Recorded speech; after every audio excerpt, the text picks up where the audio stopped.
Hello friends, मैं धर्मेंद्र स्वागत करता हूं आपका हमारे यूट्यूब चैनल डीके एकेडमी पर। फ्रेंड्स, जैसा कि हम इसमें इंग्लिश में हम पढ़ रहे थे वर्ब के बारे में। वर्ब में हमने वर्ब की परिभाषा को देखा, वर्ब के टाइप्स को देखे। अब इसमें हम कुछ वर्ब के जो यूज थे वहां पर उनका कैसे प्रयोग किया जाता है उसको हमने देखा। आज हम इसमें वर्ब में जो प्राइमरी तो खत्म हो गया था, बचा है आपका मॉडल, जिसमें हम कुछ महत्वपूर्ण मॉडल ऑक्सिलरी वर्ब को बताएंगे और इसमें कुछ थोड़ा बहुत आपको बता भी दिया गया था, जैसे कैन, कुड, मे, माइट का, है ना। तो आज हम इसमें अंग्रेजी की सैर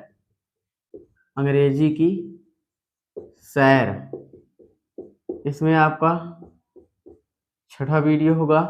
इसमें हम इसमें मॉडल ऑक्सिलरी वर्ब पढ़ रहे थे, मॉडल ऑक्सिलरी वर्ब,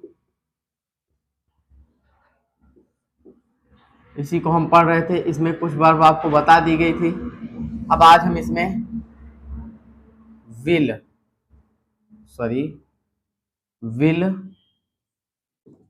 का प्रयोग कहाँ पर किया जाता है। तो विल का प्रयोग जो है, पहली चीज, ये विल आपका विल आपका हेल्पिंग वर्ब भी है और विल आपका नाउन भी है। ठीक, हेल्पिंग वर्ब है और नाउन है। विल माने इच्छा भी होता है। तो विल का प्रयोग जो है वह फ्यूचर इंडेफिनिट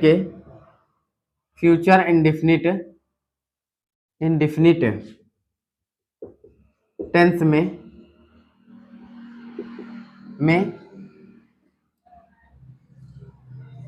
आई वी को छोड़ करके सभी सब्जेक्ट के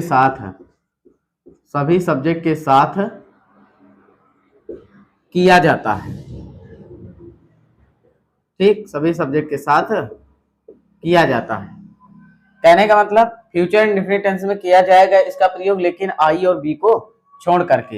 एग्जाम्पल,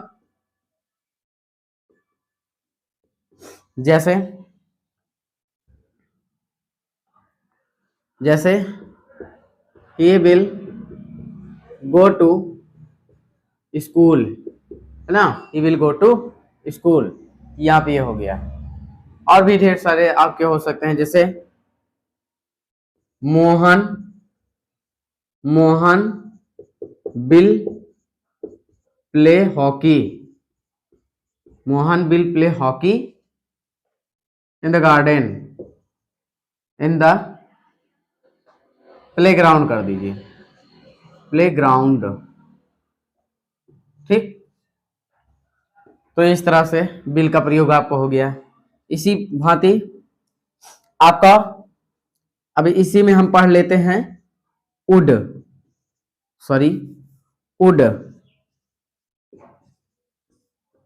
का प्रयोग जो है, यहां पे लिख सकते हैं, यह पास्ट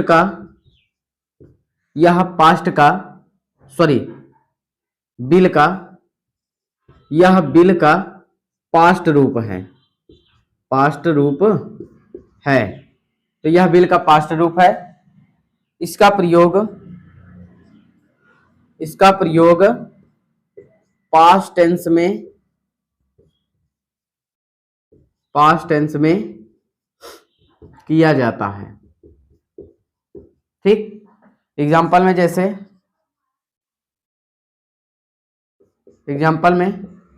जैसे Neha said that you would go there. ठीक, यू वुड गो देयर। तो Neha said that you would go there. तो यहाँ पे इस तरह से ये आपका पास्ट में बदल जाएगा। उड का ही प्रयोग, यानी उड का प्रयोग,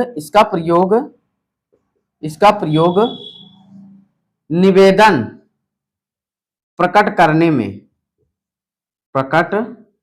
करने में किया जाता है। निवेदन प्रकट करने में किया जाता है। ठीक है, जैसे एग्जाम्पल, जैसे would you lend, would you please lend me your money। ठीक, यहां पे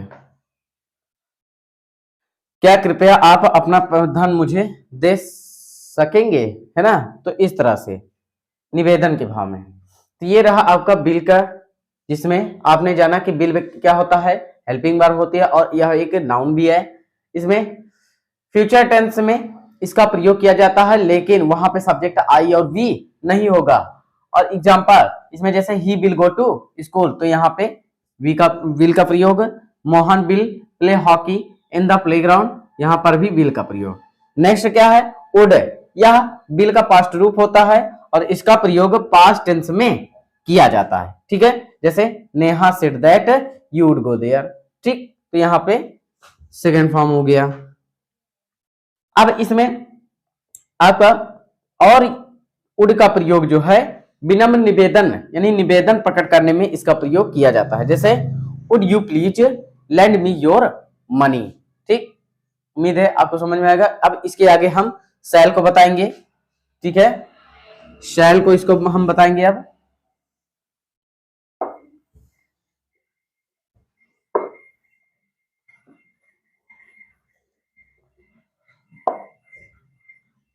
अब इसमें हम शैल को बताएंगे।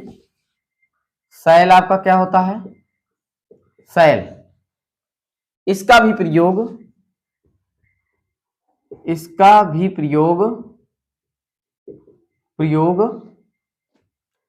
फ्यूचर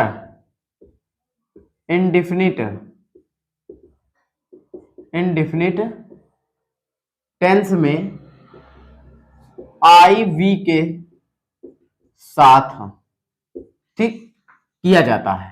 यानी शैल का प्रयोग फ्यूचर इंडेफिनिट टेंस में आई वी के साथ।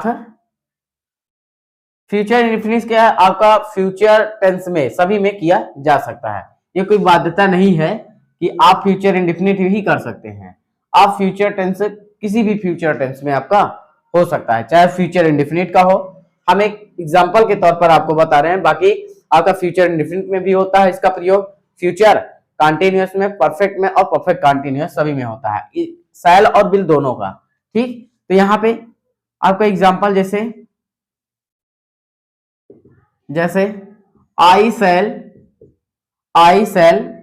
गो to Delhi tomorrow. I shall go to Delhi tomorrow. ठीक है, और भी जैसे we shall have won the match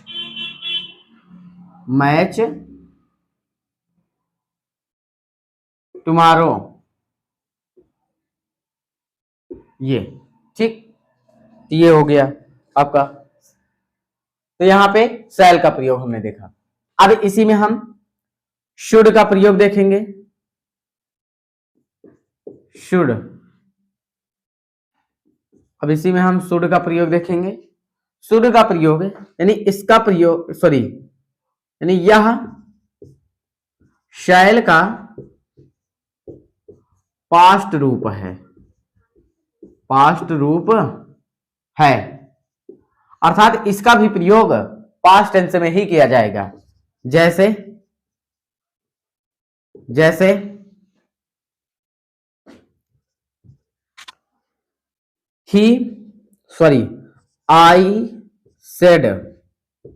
I said that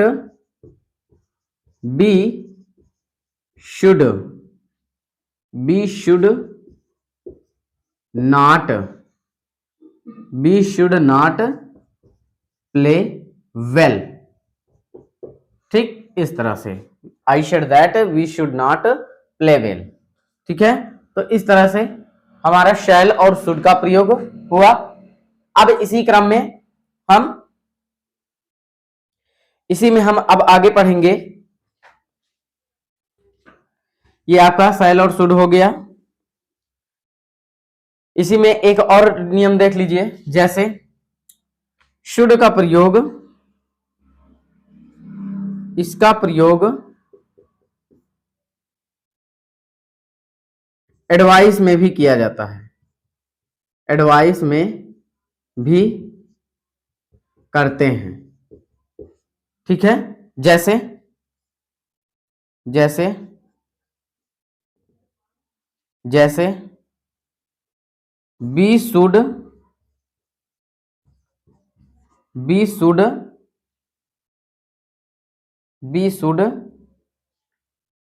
help the poor, ठीक, we should help the poor. तो ये आपका एडवाइस में आ गया, ठीक है। और भी इसका प्रयोग एक स्थिति में और किया जाता है, इसका प्रयोग कर्तव्य बोध के अर्थ में किया जाता है, ठीक। इसका भी प्रयोग कर्तव्य बोध के अर्थ में किया जाता है। जैसे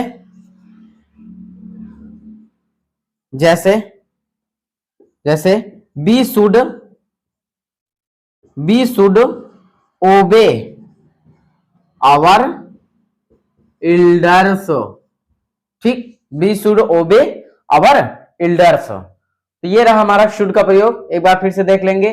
शुड का प्रयोग जो है, शुड क्या है, शैल का पास्ट रूप होता है। इसका प्रयोग भी पास्ट में ही करते हैं, जैसे इसमें दिया गया I said that we should not play bell ना, ये हो गया।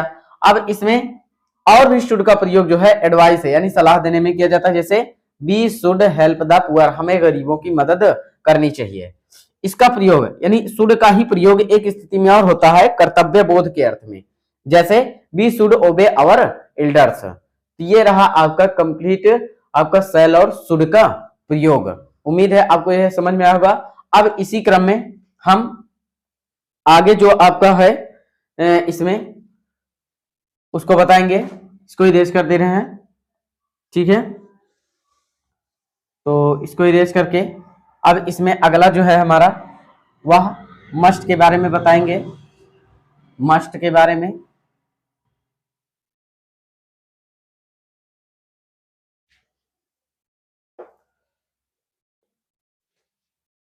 अगला इसमें है मस्ट।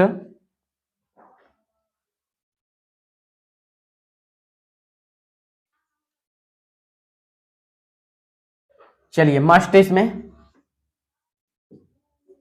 मस्ट इसका अर्थ क्या होता है, चाहिए, ठीक है। मस्ट का प्रयोग किसी कार्य की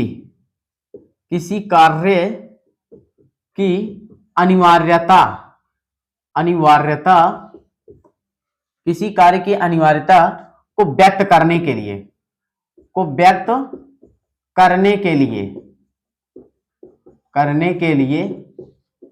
किया जाता है ना, किसी कार्य की अनिवार्यता को व्यक्त करने के लिए किया जाता है। एग्जाम्पल में जैसे we must love our motherland,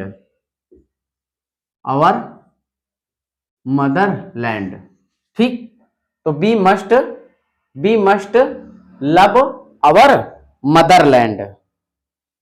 और इसके बाद हम जैसे एक और एग्जांपल मान लीजिए, देख लीजिए, जैसे you must go to school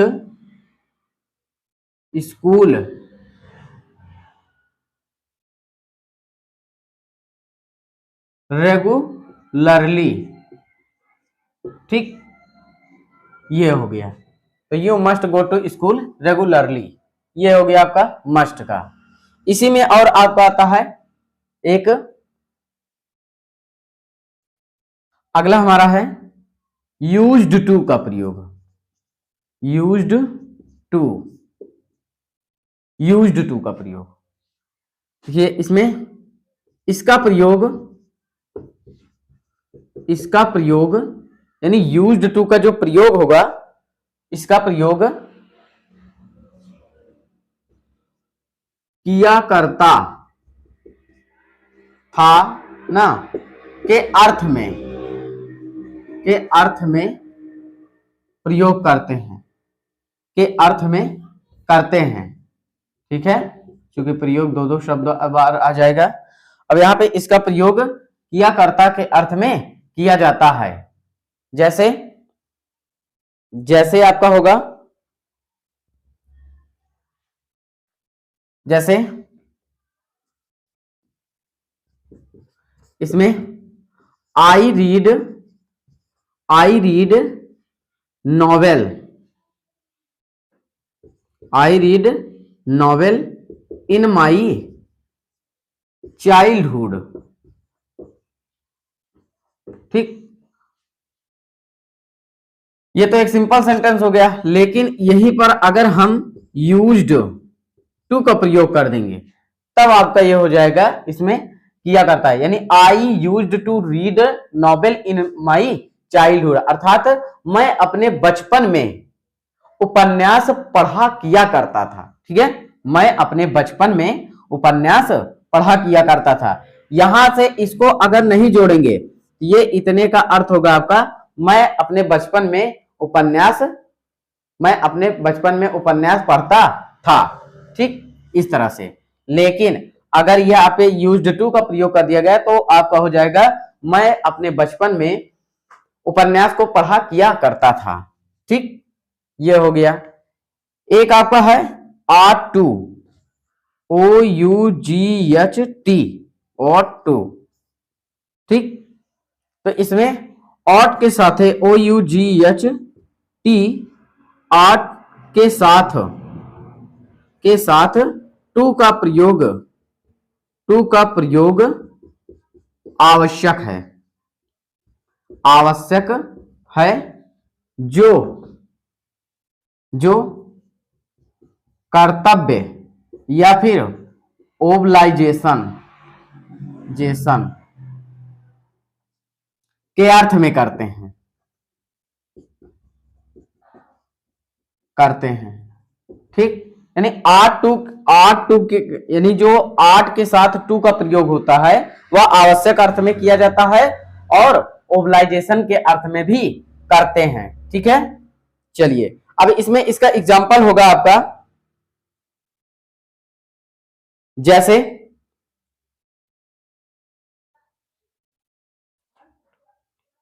जैसे एग्जाम्पल इसमें see are to, see are to, यानी इसका एग्जाम्पल हो जाएगा आपका see are to be present there, be present, present there. समझ में आया? नहीं, चलिए एक एग्जांपल और हम देखते हैं इसी में। जैसे we are to, we are to obey, sorry we are to pay, यहां पे कर दीजिए we are to pay our fee in time. ठीक, ये आपका कर्तव्य है कि we are to pay our fee in time, यानी हमें अपना जो फीस यानी शुल्क जो होता है उसे समय पर दे देना चाहिए, अदा कर देना चाहिए। तो इस तरह से आपका रहा are to, use to, must, और इससे पहले हम शैल, शुड, विल, वुड, और इससे पहले कैन, कुड, मे, माइट को पढ़ा। इसमें एक दो और हैं, जैसे डेयर हो गया और नीड हो गया, इसके बारे में भी चर्चा कर लेते हैं। ये आपका आज मॉडल ऑक्सिलरी समाप्त हो जाएगा, फिर उसके बाद अगले टॉपिक पर हम चर्चा अगले वीडियो में करने वाले हैं। ठीक, इसको इरेज कर दे रहे हैं। चलिए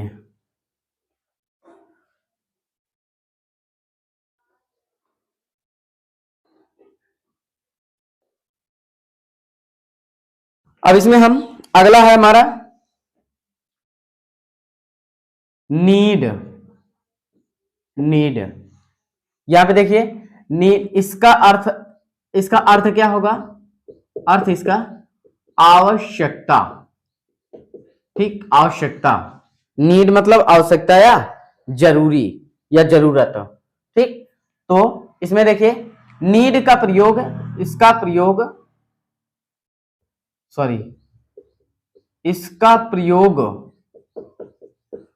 सिंगुलर और प्लूरल दोनों सब्जेक्ट के साथ करते हैं।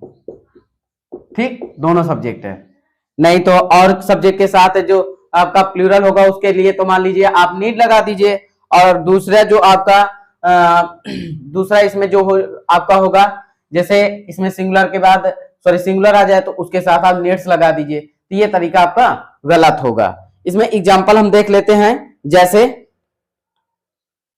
जैसे एग्जाम्पल हम देख लेते हैं, जैसे you need not worry for me, है ना। You need not worry for me, यानी तुम्हें मेरे लिए चिंता करने की कोई जरूरत नहीं या कोई आवश्यकता नहीं। ठीक, तो ये आपका नीड का रहा। इसी में अगला और भी एक आध एग्जांपल हम देखेंगे, जैसे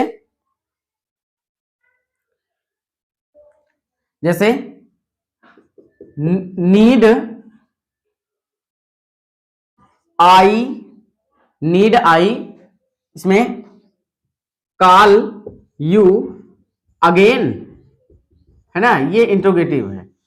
ठीक है, जैसे need I call you again, यानी क्या मुझे तुम्हें दोबारा बुलाने की जरूरत है।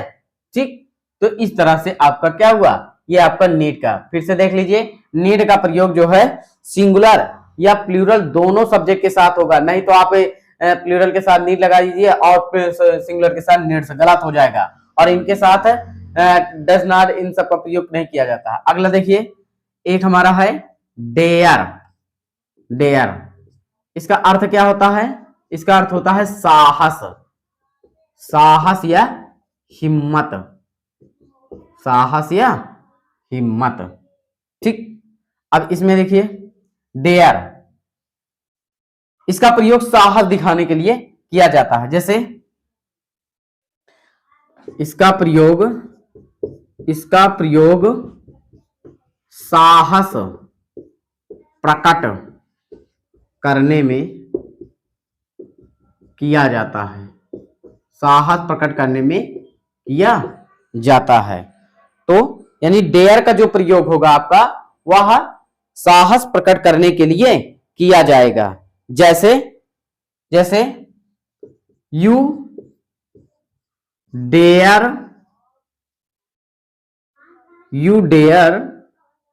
नॉट इंटर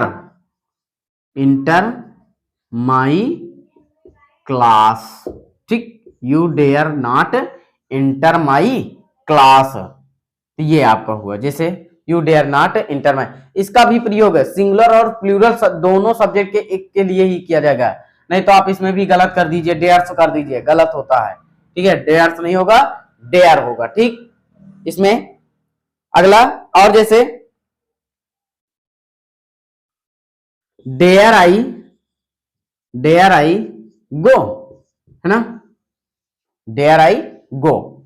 तो इस तरह से आपका यहां पे आज मॉडल ऑग्ज़िलरी वर्ब समाप्त होता है। अब इसमें हम जो भी टॉपिक बचे हुए थे, इसमें जो भी मॉडल ऑग्ज़िलरी आपकी थी वो सभी आपको मेरे हिसाब से बता दिया गया है। अब इसमें हम अगले टॉपिक पार्ट्स ऑफ स्पीच पर चर्चा करने वाले हैं, जिसमें आपका टोटल पार्ट्स ऑफ स्पीच के बारे में बताया जाएगा। नॉर्मल जानकारी जो आपकी वहां थी, इसमें आपका जैसे नाउन आएगा तो नाउन में आपके नाउन क्या है, नाउन की परिभाषा आपको यानी डेफिनेशन बताई जाएगी। फिर उसके बाद नाउन के टाइप से क्या होते हैं, फिर इसी नाउन में हम नंबर को पढ़ेंगे, इसी नाउन में जेंडर को पढ़ेंगे। इसी तरह पढ़ते हुए हम क्रमशः आगे फिर प्रोनाउन पढ़ेंगे, प्रोनाउन डेफिनेशन, उसके टाइप्स, है ना। फिर उसके बाद आपका वर्ब, वर्ब में हमने थोड़ा नॉर्मल जानकारी थी, यहाँ पर भी थोड़ा बहुत चर्चा करके आगे निकल चलेंगे एडजेक्टिव पर, है ना। एडजेक्टिव में भी जो भी चीजें आपको मिलेंगी उसमें आपको बताया जाएगा। ठीक है, उम्मीद है आपको यह वीडियो अच्छा लगा होगा। Thank you so much.